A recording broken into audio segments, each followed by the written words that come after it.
In today's video, I'm gonna show you how to book shows on the Royal Caribbean app.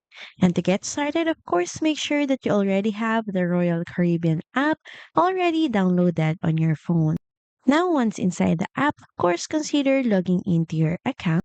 Then next, from your dashboard, look for your daily planner small window, and all you have to do is scroll it upwards.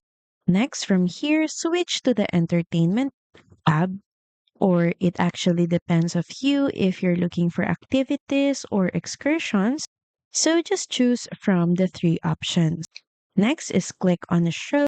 You'll see options like Broadway style shows, aqua theater, ice skating shows, comedy acts, and other performances available on your sailing. Just choose from the options, then click on it. Next is click on reserve now button. Choose the show you want, then pick a date and time. Then next is add each guest in your stateroom. Then confirm or press add to cart. Then next is proceed to check out. Just add in your payment information.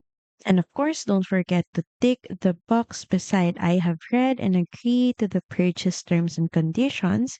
Then click on place order. Once done, your reservation will then appear under My Calendar in the app. Some shows release extra seats once the cruise begins, so if something is sold out, check the app often or head to the venue a bit early. Even without reservations, many shows offer standby seating. So that's pretty much it. Thank you very much for watching this video, and I'll see you again on the next one. Bye!